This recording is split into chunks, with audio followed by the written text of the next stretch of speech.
there, moguls. It's me, Marshall Sylver, your personal millionaire maker. Getting very excited about my brand new show, 2 hours a day, 5 days a week. I'm going to broadcast live to you. In the first hour of the broadcast, I'm going to give you content, information for better sex, more money, emotional, mental, physical, and even spiritual power. I'll also invite some of my cool multi-millionaire and billionaire friends onto the show to give you more direction, more advice, more strategies and gambits for having it all. The second hour is what I'm most excited about. It's when I get a chance to chat with you. Yes, you. Where you can call in, talk to me, ask me questions. And if you say the secret word of the day, you could win $5,000 cash. At the very least, if you're the most interesting call of the day, you could also win 10 ounces of freshly minted Marshall Sylver 999 Fine Silver. All of that and more. Brand new Mercedes-Benz sedan or SUV up for grabs. My personal Rolls-Royce Phantom up for grabs. All the knowledge to get everything you want and so much more. All you got to do is log in to the show to get information about its release coming up. 2 hours a day, 5 days a week, coming to you live from the bunker right here at Studio Money. I'm Marshall Sylver, your personal millionaire maker. Let me bring in our hypnotist, Marshall Sylver. It's Marshall Sylver, ladies and gentlemen, the world's fastest hypnotist.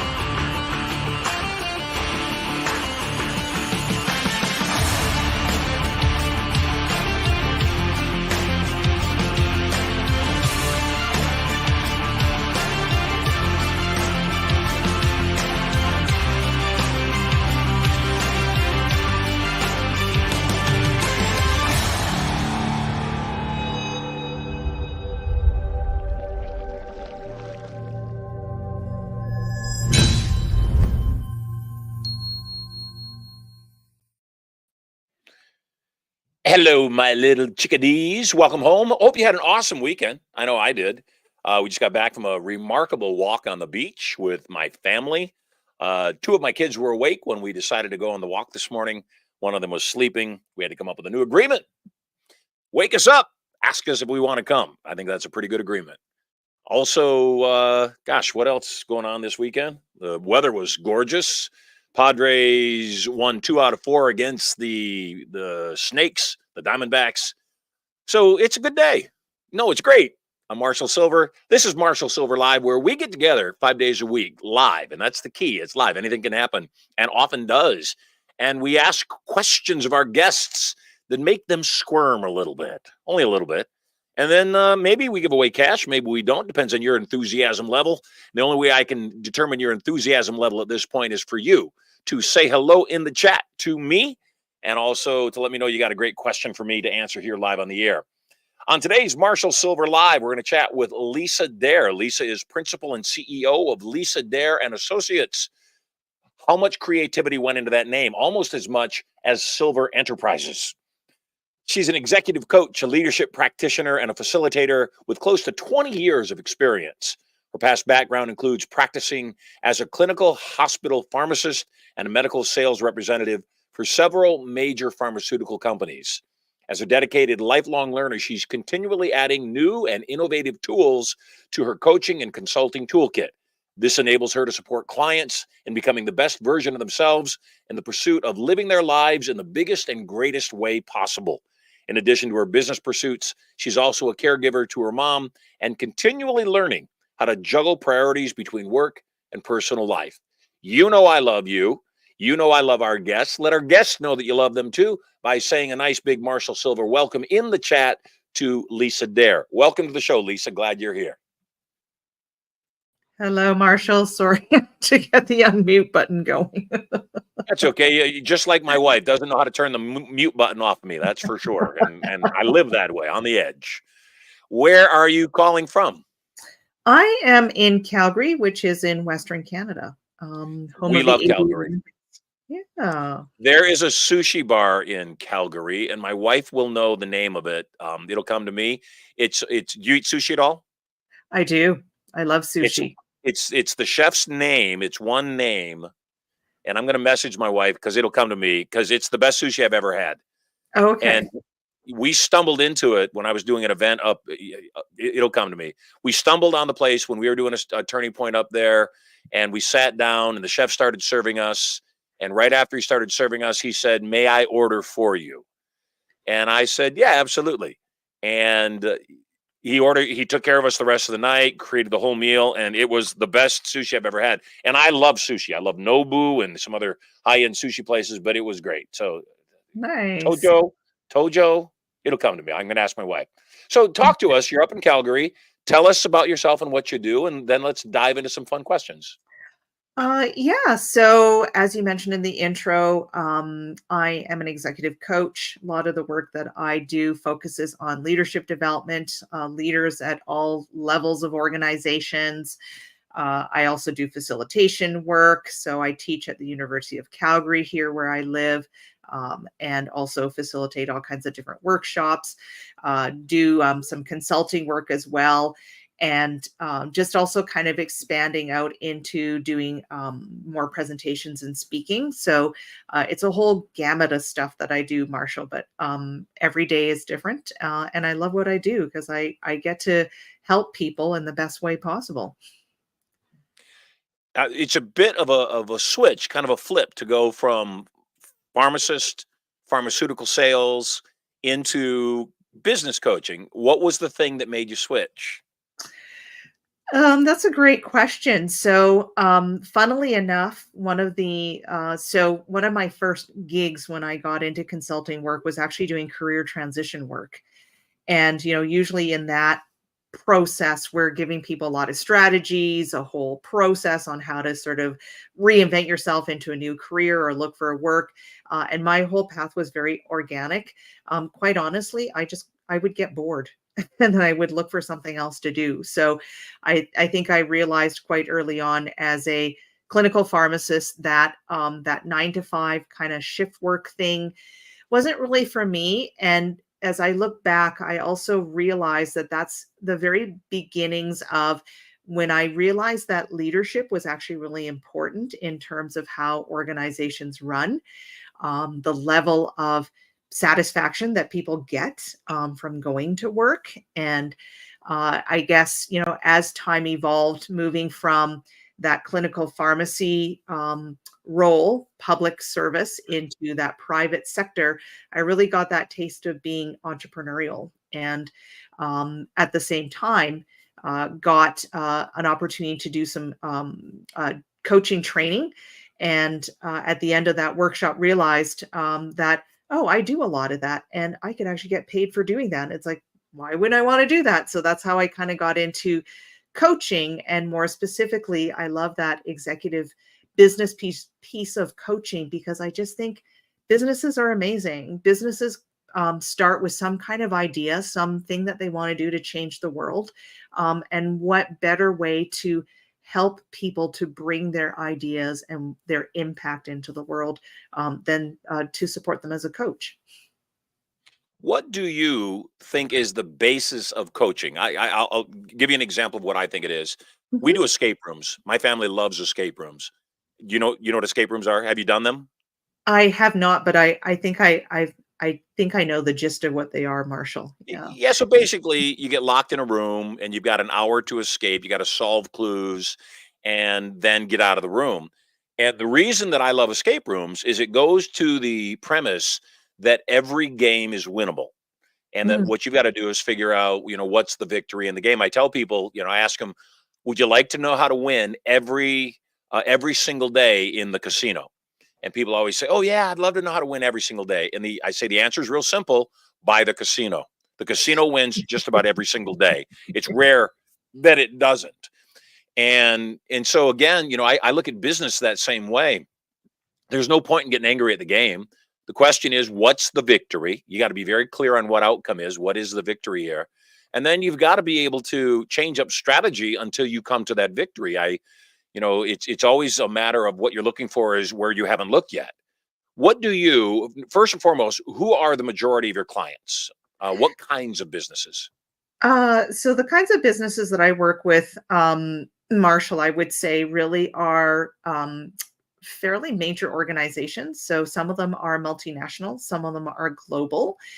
And most of the clients that I work with would be in senior leadership roles, right? Anywhere from sort of that mid-level manager all the way to the C-suite is my sort of typical client, right? So, any industries would be manufacturing, right? Everything from, Magna to professional services like PwC. So there's a whole, it covers a lot of different, industries. And specifically, when you're working with a company, is there a common denominator challenge the particular organization has? Obviously, it varies per organization, but there's got to be some pretty common things that you say, here's this again. What are some of the common challenges to growth that you coach people on? Well, I think probably the one thing that comes to mind, Marshall, is actually leading through change, right? In order for organizations to remain viable, to be competitive, to be sustainable, changes have to happen, right? And that's probably one of the most common things I see is leaders wanting support on how do they actually create change, right? And as you can well imagine, the challenge in that is human beings tend to just like things the way they are, right? We don't want change, right? It's disruptive, right? I have to do something different. You're asking me to think differently, right? Or to behave differently. And I'm not, I don't want to do that. It takes too much work. And people want to know, if you're making me change, why should I do it, right? What's in it for me? So that's a very common thing that I see leaders having to deal with. And actually, one of the things that's emerging now as a very common theme is certainly post-pandemic is our emphasis on mental wellness and mental health, right?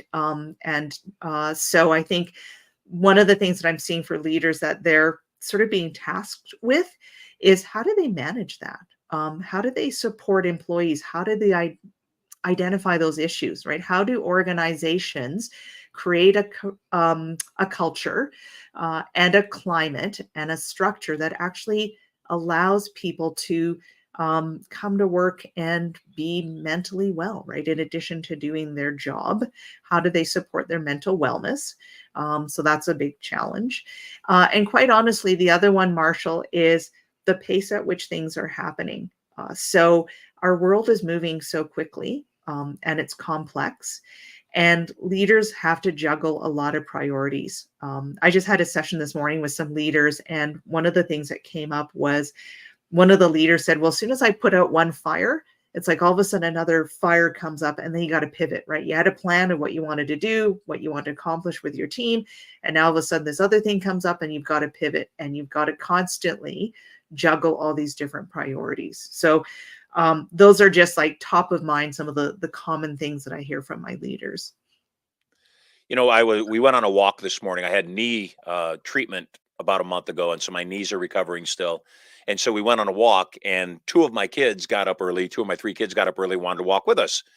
And so while we were walking, it occurred to me I wanted to find out from my kids how they thought mom and dad were different in how mom and dad relate to them.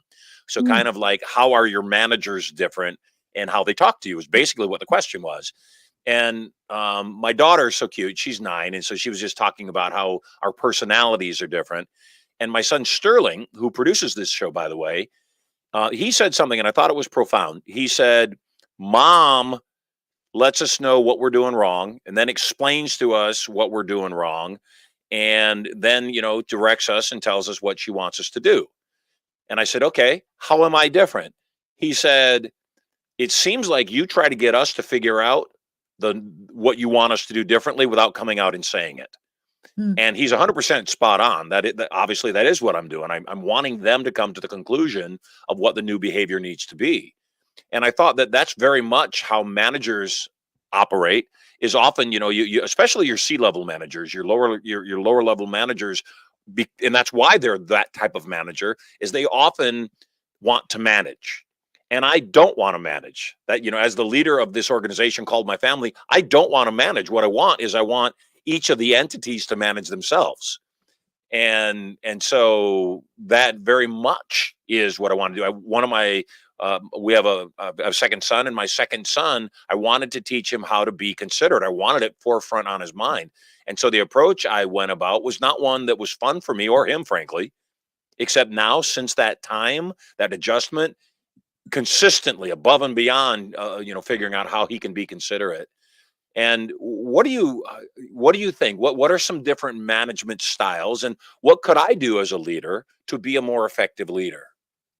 Well, I love the example that you just shared, Marshall, of yes, that very sort of how often our personalities can dictate the way that we manage, right, or lead.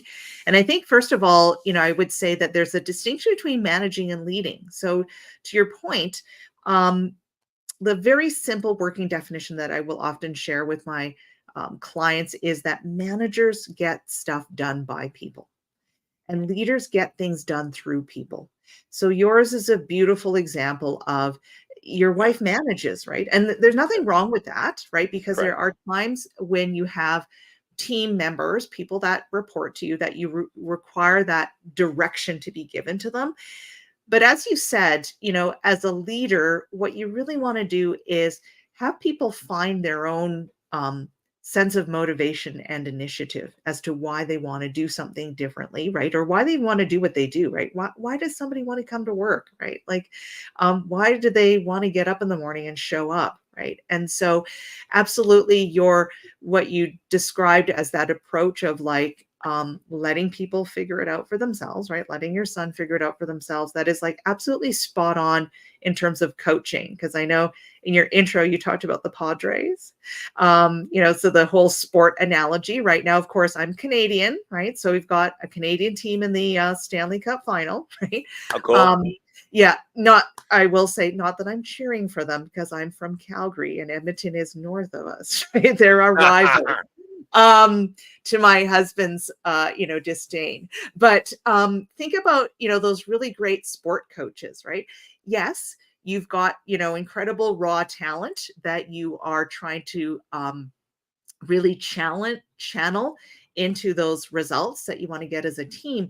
But we've all seen it, right? Where you've got a team where you've got those superstars, but that it's not those superstars that necessarily make the team successful, right? It's all of them working together, right? It's all of them buying into a common goal, supporting one another, right? It's also, like some of the greatest hockey players I think of, right, weren't always necessarily the ones that scored the most goals, but they might have had a lot of assists, right? Because maybe they saw their guy open and then, they passed it, if they were the center, they passed it over to a forward and the forward was in the slot and got it into the net, right? So to your point, You what you most definitely are Canadian in that you knew the positions in hockey.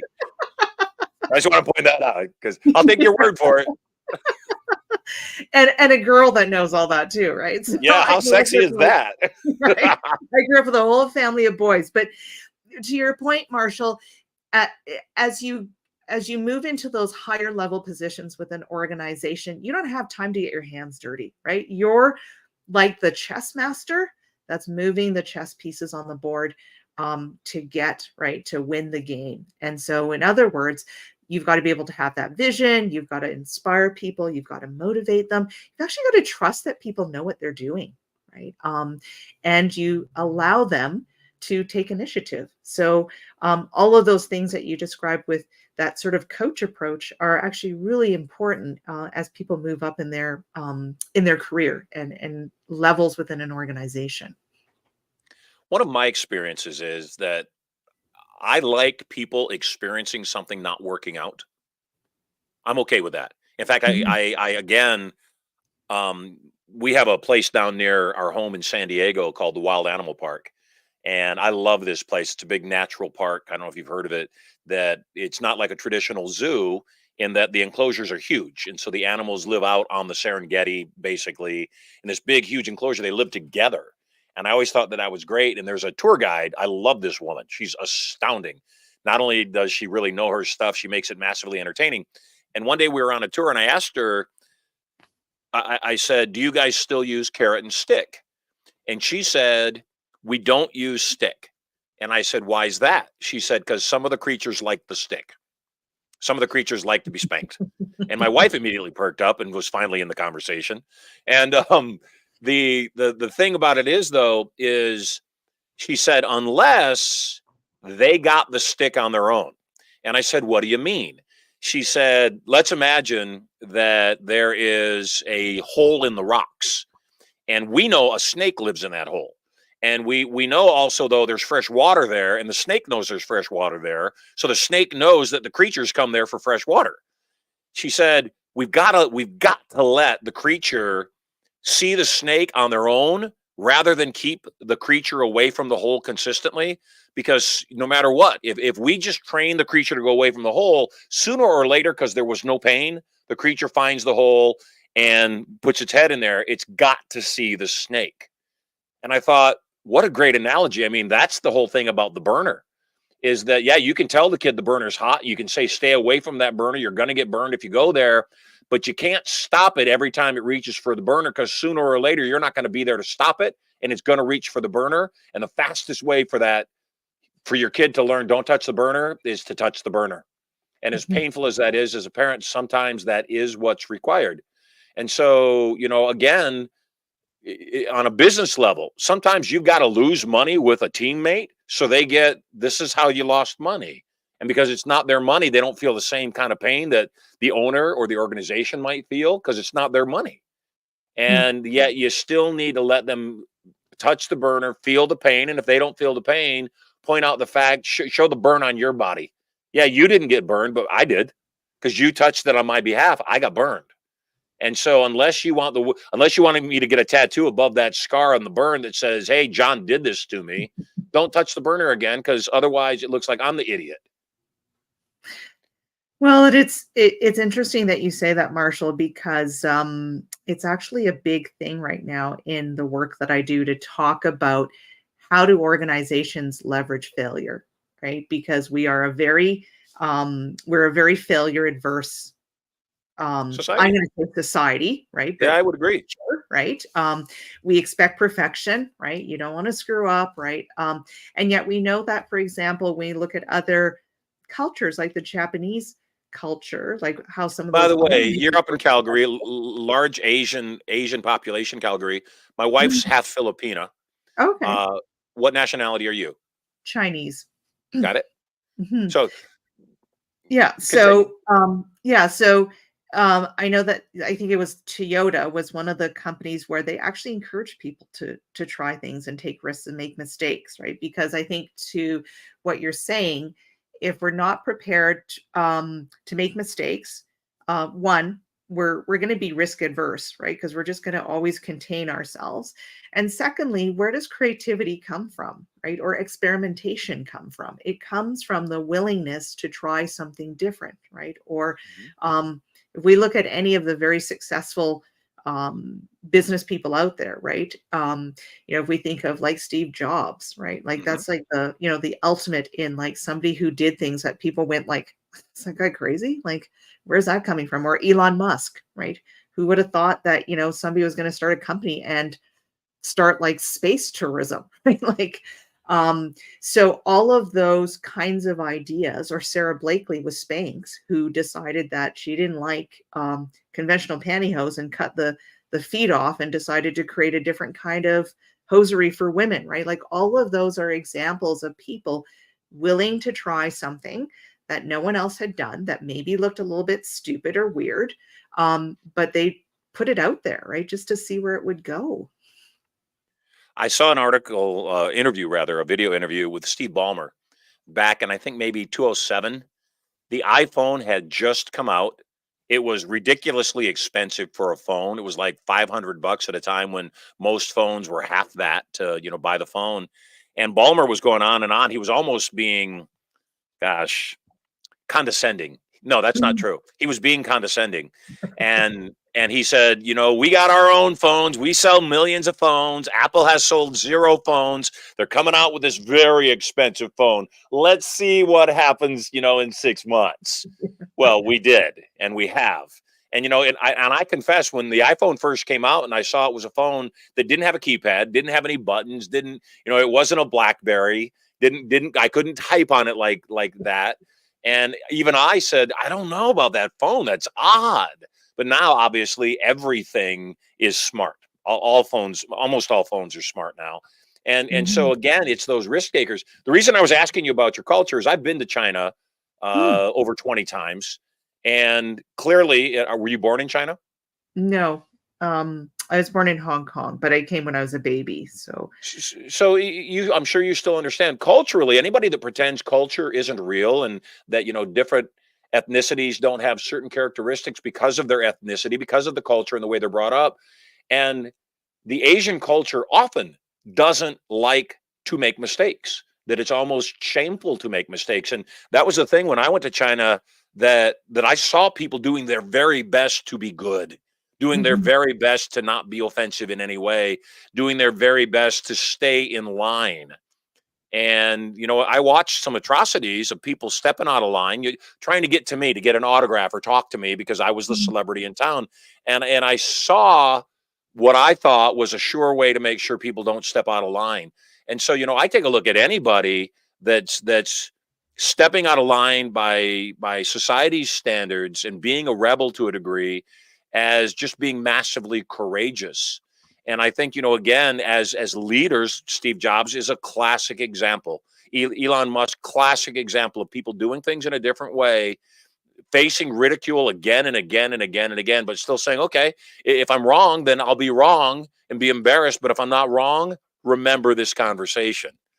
mhm. And so that is, I think, the biggest challenge for managers in mid-level management is this fear of getting fired, this fear of doing something that doesn't work out to the point where they just keep playing it safe, do bare bones minimum of what they have to do to keep their job because they don't want to lose this mid-level secure position that's got decent money and more. So what do you say to that mid-level person who maybe isn't cut out to be an entrepreneur or a founder or even a COO or a CEO because they just, they have a family, they want to take care of their family, they want to make sure they don't miss a mortgage payment, and so they never quite risk. Do we let round pegs stay in round holes, or do we say, hey, there's a way for you to step up your game? Or do I just surrender and realize 95% of the population wants to be led around by their noses by the other 5%? Mm. Yeah, it's a interesting point, Marshall, because I think sometimes what I see with people like that is that they they're kind of a bit, I hate to say this term, but they're a bit dead inside, right? Because they really, they're not living any kind of a dream, right? They're just existing. Um They've surrendered. yeah, like I wrote I have a newsletter, so I last 2 weeks ago, the title was Get Busy Living or Get Busy Dying. And if you remember the movie Shawshank Redemption, Yeah, I was going to say that's a quote from that movie. correct, right? Remember he has that remember they have that little conversation in the courtyard, and Andy says to Red, right? Was it Tim Robbins and Morgan Freeman? And he says, do you think you'll ever get out? Andy says, do you think you'll ever get out of here? Right. And he says, yeah. He said, when I'm like I've got a white beard and I've only got a few marbles rolling around. And Andy says, well, you know where I'd go, right? He goes, he wants to go to Guadalajara in Mexico, right? And he says, well, he goes, that's like a pipe dream. He said, how are you going to ever get there? He goes, you're here. And he goes, that is down there, right? But he said, I guess I have a choice. He said, I can either get busy dying or get busy living. And I think, and I wrote about that because how many people are walking around um just busy dying, right? Because they're just so worried, right? They're so contained. Um, and I think that's part of, why I love the work that I do, Marshall, is I start to help people surface those things, right? And yes, it does require people to make some maybe bold choices, right? And everybody's bold choices are different, right? That person's bold choice might be to actually look for a different job, right? That gives them a different sense of satisfaction, right? Or to find something that fits better, right? But I think the thing is if people make those choices, it's really important to think about when I say yes to something, I'm saying no to something else. And vice versa. If I say no to something, I'm saying yes to something, right? If I say no to innovation or to risks, I'm saying yes to, maybe this sounds judgmental to say, but mediocrity, because I think it's just going to stay the same. No, So I think that's an accurate description. Not making a decision is making a decision by default. And correct. I and again, that is what Andy meant when he said that in Shawshank Redemption. Either get busy living or get busy dying. You're either you either surrender to the concept that you're never getting out of here, or you said no. I'm going to live my life, and I'm going to figure out if I want to live here. Great, then have fun living here. But if I don't want to live here, I need to be planning my escape. Hmm. And I believe that in an ideal world, we figure out a way to do exactly what we like to do and have it produce the results that we need to live our life exactly the way we want to live our life. This morning I went for a walk. My knees are still recovering, so there's a little bit of discomfort, except it was massively outweighed by the fact that I got to walk with my wife and two of my three kids. And so it was the best part of my day so far. And my belief may end up being the best part of my day when I rest my head on the pillow tonight. Yeah. And so, it's a and every time we go for the walk, because my knees are in recovery, we go for a little bit longer walk each time. And this morning on the walk, my 9-year-old daughter, where are we walking to? And she didn't like the fact that we were walking a little further, I think, than she thought we were going to walk. And my son, when he saw her discomfort, responded in a way. I looked down at my daughter and I gave her a little spank first. I said, "You can just sit here till we come back and you don't have to walk any further at all." "Harumph," she says in her way. "Harumph." And I said, "How about we hold hands and I'll walk with you as far as you want to walk and I'll stop as soon as you want to stop. But I want to walk as far as I can for my health." She said, "Fine." She had a new motivation. Unbeknownst to me, my son whispers to his mother, "Mom, should I carry prosperity? Should I carry my sister?" And I Mm, thought, how great was that everybody's looking at a way to get everybody across the finish line together.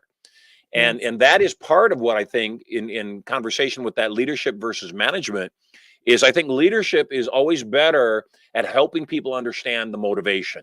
Here's why we're doing this thing. Here's the reason we want to do this thing. Not just here's the reason we're doing this thing because it fits the company, agenda and what our outcomes are, but here's the reason as a company and a team we all want to do this thing. My daughter, the moment she realized that she wasn't walking for her on this walk, everybody was walking for me. Oh, okay, I can walk a little further for daddy's knees. Everybody wins. And I don't know about you. Do you have kids? I do not. So everything that I do now, because I waited till I was almost 49 to have kids, everything Mm, I do is related to taking care of them. You in your intro mentioned you take care of your mom, and I'm sure every mhm, consideration you make has to do with, can I still care for somebody who, in due respect, I'm God to? And mhm, I think a lot of people don't realize you're God to your mother right now. You are the person, you are the entity that's providing for her in ways she cannot. mhm, We have a koi pond in front of our house, and I tell the kids all, and they have pet birds, and I tell them, to these creatures, we are God. We are their source. If you're the manager of somebody who works for you, if you own the company, you write their checks. In that area of their lives, you're God to them. You take care of those needs for them. So don't take it lightly. Don't take that relationship lightly. I have people that have devoted their whole lives to me, working with me and working for me as a part of my team. And again, I don't take that lightly. And I pray mhm. they don't take it lightly either, or think either one could take it Yeah. lightly. Um, are you living in Canada? I know Canada, in my experience and my observation, the United States is messed up politically right now. It's such a mess. And forgive me for saying so. My observation, Canada's worse right now. That Go ahead. Well, I was just going to say we do have our challenges and struggles, but I think one thing that you said that really resonated for me is that, and certainly in businesses, it's important to understand this, is that when people start to sort of peel back what a business is about, because it was was it Dan Pink that said start with the why, we talked about, understanding the why.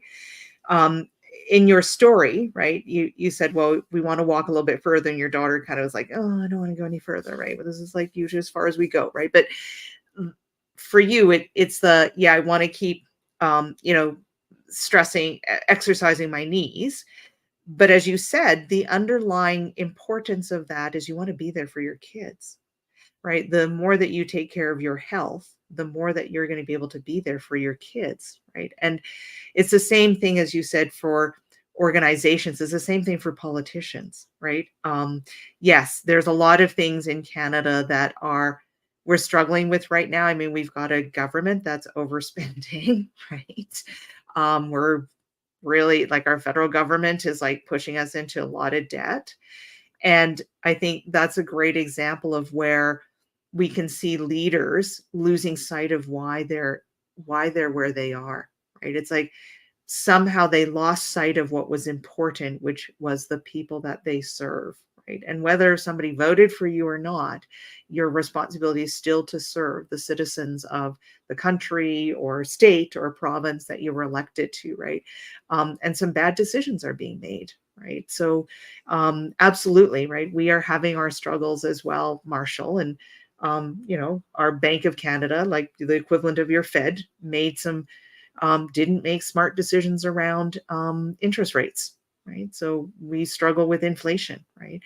And I think that's also why, in my opinion, whether or not you're a leader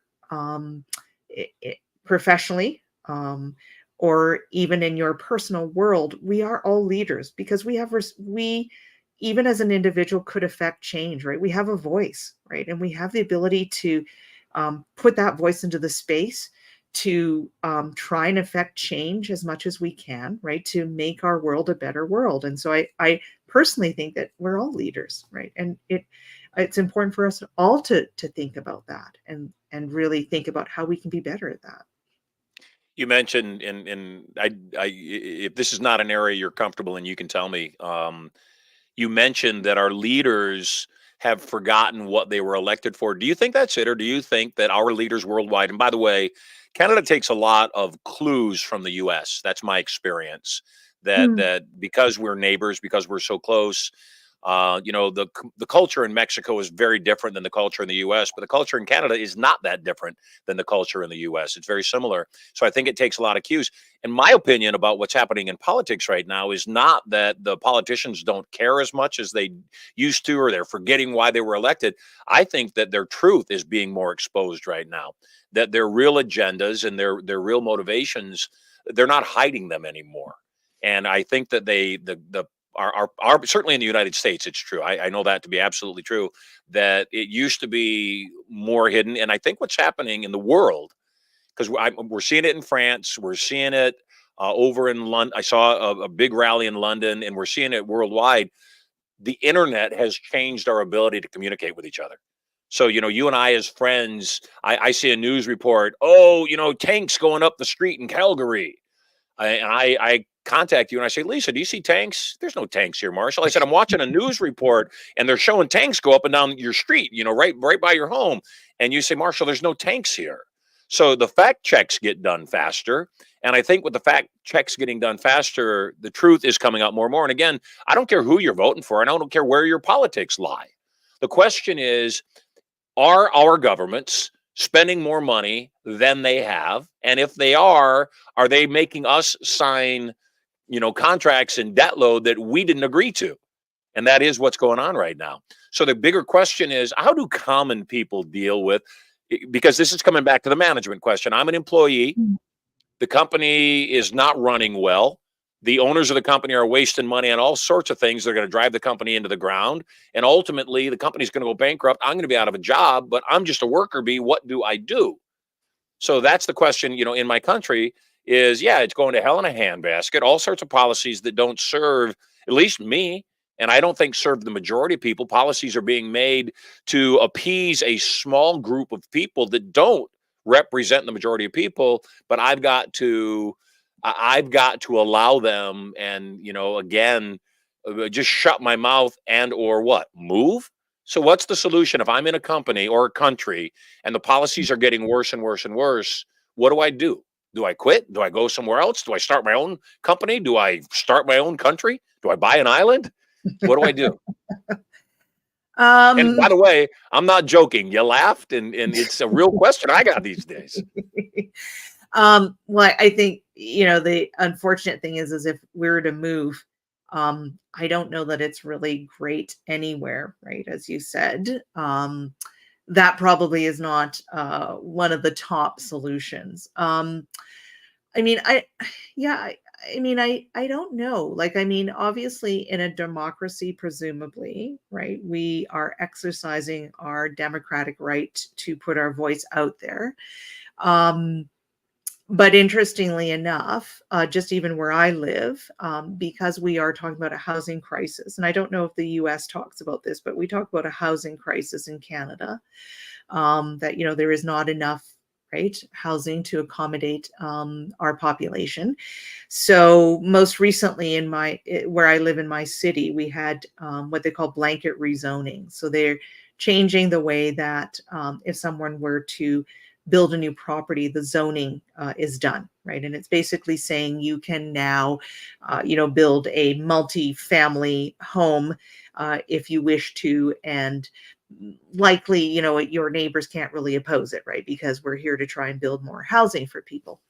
And so the city said, and, but people can register how they feel, blah, blah, blah. But we also know that it's tied to some funding from the federal government. So the gist of the story is that what they thought would take a couple of days took more than a week of people, ordinary citizens, 15 minutes each, presenting their points of view and their concerns. And the end result, Marshall, was that they're still going to push it through, despite the fact that the vote was 70% against, 30% for. So, yeah, so I think, what I take from that is, yes, unfortunately, there are sometimes situations that we can't exert a lot of control over. However, I think that it also means that it shouldn't stop me from continuing to still think for myself, to be bold enough, courageous enough to put my voice out into the space. Because maybe I think we can't lose hope. And I think that's the thing, is that we can't lose hope. So I think it is still reminding ourselves that, yeah, we can't make everything change and go the way we would like to, per se. But I think we can still look for those small victories of things. And then we just have to kind of, I guess, pick our battles, right? What are the things that really I feel strongly about, that I want to see action taken on, and remember that even a pebble starts to make a small ripple, right? And that ripple can grow out. But it starts with being bold enough to put our voice out into the space, to continue to think for ourselves. Because to your point, I think we are also inundated with a lot of data that may or may not be true, right? So when I see a comment coming through. Yeah, Anthony says the people need to use their power to reverse the political landscape. We, the people, have allowed too much power and discretion to politicians and corporate influence, hoping won't do it at all. I would agree, but it's the same thing, like with a company whose employees all get together and maybe unionize or do something else, all rising up and saying we've got a voice. While certainly it's the majority, all three of my kids can decide, no, we're staying up till 2 a.m. and they're under my care momentarily. So as a leader, as the head of my household, I've got to say, yeah, you could. And collectively, I see you voted for that. Except as your father, I'm going to veto this only because I know if you keep staying up till 2 a.m, it will ruin your life. You're a kid. You got to get some rest. And I think that that's the other thing is that, yeah, we used to believe that our leaders were fairly elected. And I think that's part of what the challenge is going on right now, is we're beginning to realize that elections haven't been real for a while. And even the ones that are real get questioned, and the ones that aren't real, if we question them, then we get labeled a certain way because we questioned something that was clearly not real. It was faked and was scammed. So I think that the bigger challenge is it starts with each individual, doesn't it? And I'm guessing that's kind of what your coaching is. Is your coaching is, yeah, the overall company is doing this, except you're an individual. And whether the company stays the way it is or not, as an individual, you still need to find your victories. It's what I tell my kids anytime they get into a circumstance they don't like. I say, I understand. Do such a good job. You get yourself out of that circumstance because you did a good job. When I was a young man, we couldn't afford hot lunch. And so the only way I had hot lunch was to wash dishes in the cafeteria for the other kids. And other kids had the job and they would, kind of do the job. And I said, no, I'm going to be the best dishwasher they ever saw. Why? Because I have to wash the dishes. It's, if I'm going to do something, I'm going to do it with excellence. And I think Mhm. that that's the lesson. If you're going to do anything, even things you hate, do them with excellence so you get promoted out of that thing that you hate. What's your thought on that? I think that that's a great point, Marshall, because I think, what that points to is, I think it allows you to build a level of humility, right? You were saying this earlier. You said, you're really grateful for, and you look after the team that works with you and for you, right? And you said in return, I hope that they, feel that, put that same level of dedication into the work, right? To produce your show and do and support you. And so I think that, yeah, like it is about taking pride in and doing whatever it is that you're being tasked to do to the very best of your abilities, right? And that and recognizing that every role, every job that's out there is important, right? From the person that, when I was working as a hospital pharmacist, I would take time to speak to the cleaning lady that came in, 5 days a week, right? I discovered that she had 4 children. She had immigrated from Fiji, right? And that she was doing this to create a better life for her children. And through that relationship, I would ask her, would you mind, cleaning off the phones, right? Because, we've got some people that came in sick and, we're all using the phone. Oh, no, not at all, right? Like, but treating people well, right? Treating people the way they would like to be treated. So it's kind of a little bit of an adjustment of the golden rule, right? We say we treat people the way we'd like to be treated, but I think it's about meeting people where they are, treating people the way that they would want to be treated, particularly when we, quote unquote, see people in a low level job, right? A dishwasher, right? But if you weren't washing those dishes well, somebody would eat something and might get sick, right? Because the dish hadn't been washed properly, right? Or sanitized, right? So, Yeah. absolutely, Marshall. And I think striving for excellence is a little bit different than striving for perfection, right? But excellence means we are all going to do what we can do to the best of our ability and even try and put in a little bit more discretionary effort if I could, right? And so Yeah. I think that I think that's a great way of framing it. And understanding, I love that distinction between excellence and perfection. Perfection paralyzes. Perfection stops us from doing anything, and excellence says, "I'm going to do the best I can with what I have, and then I'm going to surrender." And I tell people consistently, if you are stuck in perfectionism, you will never get anything done because nothing is ever perfect, ever. Put out crap and then put out crap 2.0. It worked for Microsoft, it will work for you. And and so before you work with a company, they're operating in a normal way. What do you think about the idea of a fish doesn't know it's in water, that an organization doesn't know what it's doing because all the eyes are facing the same way, whereas you as a consultant comes in and you have a 40,000 foot view of what's going on. um, when you come in, I'm sure that people say you're an outsider. How could you possibly know? How do you overcome that idea that you don't know what's going on in our organization? I call it the yeah, but. How do you Mhm. overcome the yeah, but inside of an organization? Well, I think one of the first things that I've found is important in working with organizations and businesses is that um, although I'm a coach and not a consultant, um, I do my homework. I learn about the company. I learn a little bit about, I have now expertise in a lot of different industries from having worked with them.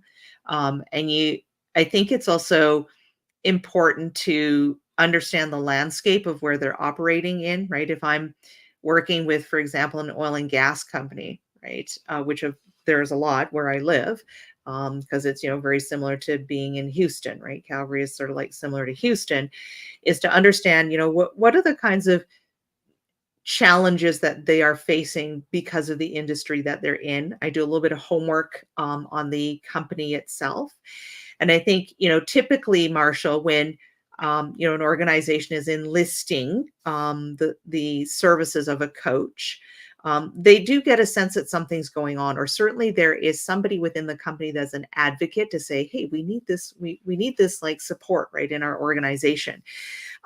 You build those relationships, right? Obviously, trust is paramount. But I think one of the things that really helps is demonstrating that you understand, that you get what's going on for them, right? I get what's going on for you, and build that trust. And it's like, here's what I see. Have you noticed X, right? So sometimes one of the things that we'll do is, sort of like three stakeholder interviews, we call them, right? I might interview a whole bunch of different people within the organization at different levels. And then we usually have an executive sponsor. So then I can go back to my executive sponsor and say, here's what I'm hearing.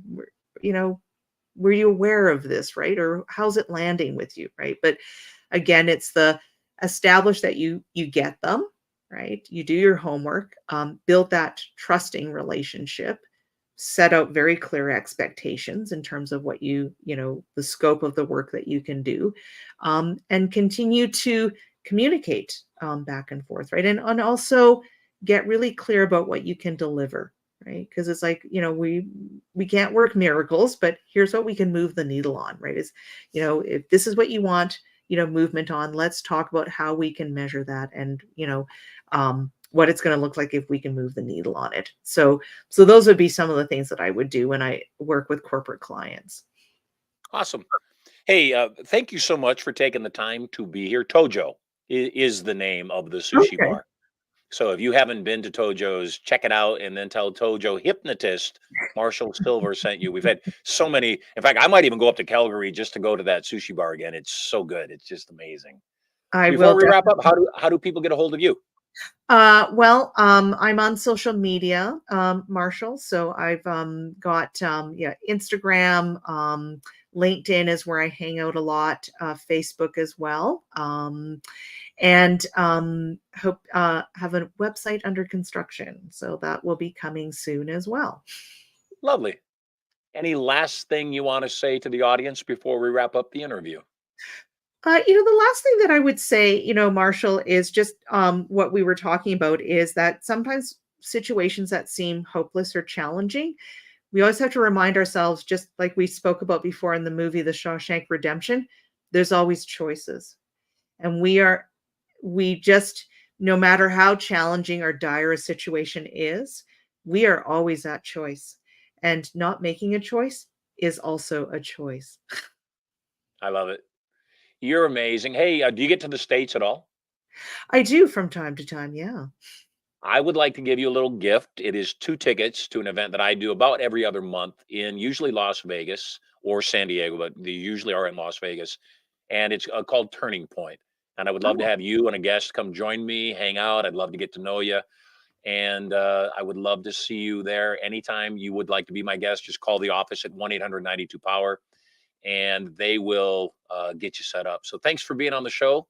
You are amazing. I appreciate your great work, and I look forward to meeting you in person sometime. awesome. Great. Thank you so much for that, Marsha. And we'll definitely take that up. You take care, Lisa. Bye for now. Okay. Bye-bye. Hey, if you're watching right now and you'd like to come join me at Turning Point, we've got one coming up next month, the 16th, 17th, and 18th of July in Las Vegas. It's going to be a great one.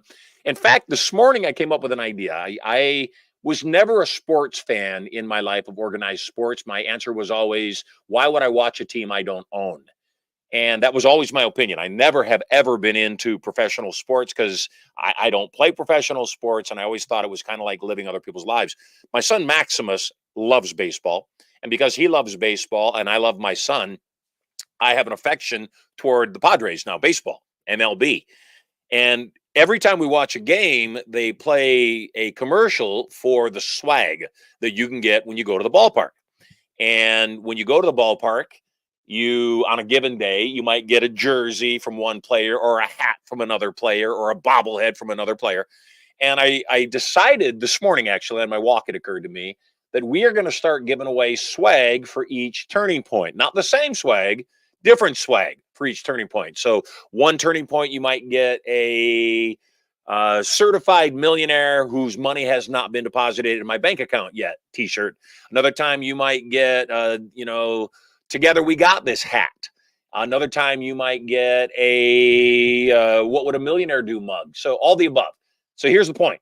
Every single turning point, we're going to give different swag to everybody in attendance. And so you'll be able to collect the swag depending on how many turning points you go to. Haven't figured out what the swag will be for the next one. I'll have an answer by tomorrow's show, but you want to get to Turning Point. Also, if you are an affiliate, if you refer people to Turning Point, remember, we always have a brand new Mercedes-Benz up for grabs. Either a sedan, brand new sedan, or a brand new SUV up for grabs. How do you win that? Send the most people to Turning Point that end up investing in our programs. And as long as they invest at least $300,000 or more in Turning Point, and you're the person that sent the people that invest the most, you get a free car, free SUV, free sedan, Mercedes-Benz, brand spanking new. Plus 30% of anything they bought. So you can make $100,000, 30% of 300,000 is 90 grand plus a new car. I don't know about you. I'd send 10 people. What are you sending them to? Check out this video to find out what the Turning Point is. And when we come back from the video, I'll tell you how you could attend free as well. Here's the Turning Point video. Check it out. Turning Point. A total change in direction for the better. Who here is ready for a turning point? You absolutely have to have one. Put them high. The 2-day Turning Point seminar is different than any other program in that it does more than just teach you the skills for your relationships, wealth, and power. It also programs you on a subconscious level to put those skills into immediate use. This weekend is about empowerment. This weekend is about you understanding how to take charge of your own life. You will learn total control of your thoughts and emotions. How to use PND, or psychoneural duplication, to take on the thoughts and actions of others to produce similar results. Whether it's losing weight, changing habits, being a millionaire. When you think what a millionaire thinks and you do what a millionaire does, you'll produce similar results. You will learn to program these powerful tools at a subconscious level for immediate and lasting results. Your conscious mind is what's called your critical factor. It's the mind you're using right now to determine whether the information I'm giving to you will work for you or not. Your subconscious mind, on the other hand, is merely a computer. It's non-critical. It doesn't even have the ability to make judgment. So all trance, hypnosis, reprogramming is setting aside the critical factor of your conscious mind and non-critically accepting suggestions. And empowering. To make a fear vanish, you must experience it fully. As it helps you create your life exactly the way you want it. Bring your family closer. Find the love of your life. Create strategies for wealth. Learn irresistible influence and so much more. Because of the intimate nature of this course, seats are very limited. Register now before your life passes you by and there are no more turning points for you. Tens of thousands of people have learned this information and are using it daily. You don't get angry if you get fired from your job and you know that within 2 years you will be a multi-millionaire. It's your time. There's a way for you to win this game that is different than how you're doing it, and it works. It's your life. When you learn how to do that, you become more powerful, and power is for use. It's your turning point.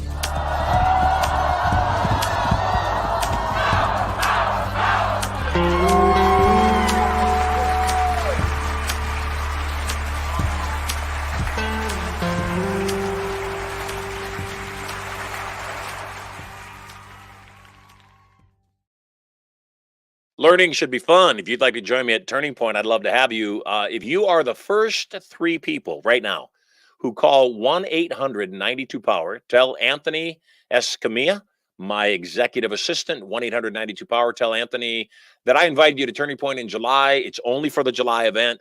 Be the first 3 people, and I'll give each of you 2 free tickets worth $6,000 to come join me at Turning Point.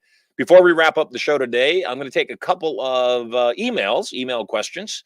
You can email the questions at support@certaintyinc.com, support@certaintyinc.com, or you can always call, go to the website and get on the show and ask me the question live. This question comes from Jasmine Lee. Jasmine runs a small event planning business, has faced challenges with clients having unrealistic expectations. She's looking for strategies to set and manage expectations from the outset to ensure smooth operations and client satisfaction. The question is from Jasmine Lee. How can businesses effectively manage client expectations? Great question. I like this question a lot because in software development, they have this thing called feature creep. Feature creep, what is that? I go to have software designed, I get a quote from a programmer, here's what it's going to cost to have this software designed. And then they start working on the software and I say, gosh, sure would be great if it text messaged everybody automatically when they signed in, or sure would be nice if we had a leaderboard or, this feature or that feature. And so in software, what they do is you have a document that says, here's the features, here's what we're working on, here's what we've bid on, here's what you've bought, here's what we're going to deliver. And if the client asks for things outside of that scope repeatedly, then inside of what they signed off is an acknowledgement that says, if I ask for things outside of this scope, there may be an additional cost to that. So, Jasmine, you don't care about the expectations. What you care about is the expectations without compensation. That's what you care about, as you should. And so what you want to do is consistently let people know when something is creeping outside the scope. So put them on notice. And if they want to pay extra for that thing outside the scope, then so be it. That's awesome. You get paid extra money. They got extra services. The question is, will you be able to do that? And you'll be able to do that when it's signed off on. Because what's the opposite challenge? What gets people into this circumstance of unrealistic expectations in the first place? Unclear communication. This is what our agreement is. This is what I've said I will provide to you. This is what we are going to deliver. And the reason that you might not have clear explanation of what you're providing is you don't want to. You're afraid that you'll lose the deal if you're very clear on exactly what's included and what services are provided. I get asked all the time by students and people that are my clients, hey, can we go have dinner? Can we go have lunch? Can I meet with you in private? Can I have a private conversation with you? I get paid for private conversations with my clients. That's what I do for a living. So when a student comes to me at an event usually and says, oh, I love this. This is great. Can I take you to dinner tonight? My response is not going to happen. And they'll say, well, that's kind of rude. And my response is, would you rather I was rude and told you yes when I know it's not going to happen? Wouldn't it be better if I just told you the truth up front so both of us have our expectations managed and nobody's disappointed? And of course, the answer is yes. It's the person, you're a single person, you ask somebody out on a date and they say, oh, I'm busy that night. And you say, okay, how about some other night? And they say, yeah, I don't know. They're not into you. Accept it. Move on. Say next. So not only do you need to be very clear on the expectations, you also, as a business person, manage people's expectations by saying that's out of our scope. You say no. You say we don't do that. I'm not the person for that. If you need this, you need somebody else. So you've got to be willing to let go of business. Now that said, yes, I frequently in the course of my career have taken bad gigs until a good gig comes along because you have to. Next question. Let's see. David Kim asks, as a team leader in a software development company, I often find myself mediating conflicts between team members with diverse backgrounds and opinions. We seek effective conflict resolution strategies to maintain a harmonious and productive work environment. What's the question? Question is, what strategies can be used to resolve conflicts in a professional setting? Communication equals wealth. It's always about communication. We had a challenge over the weekend. The challenge is my beach house is on a cul-de-sac. And the house at the very end of the cul-de-sac is somebody else's vacation home as well. They're just not there very often. The family's not there. And it's always a variety of people that show up in the cul-de-sac. And they all have these large white trucks. They're a dairy company. They have these large white trucks that apparently is just the culture of the family. Unfortunately, because it's a cul-de-sac and they're at the end of the cul-de-sac, they have an opinion that the street is theirs. My driveway is mine, but the street is theirs. And so they park their trucks not parallel to the curb like you would on a cul-de-sac, they park them head in or butt in, so straight out into the cul-de-sac, which doesn't leave room in the cul-de-sac for it to be a cul-de-sac. Now becomes a dead end.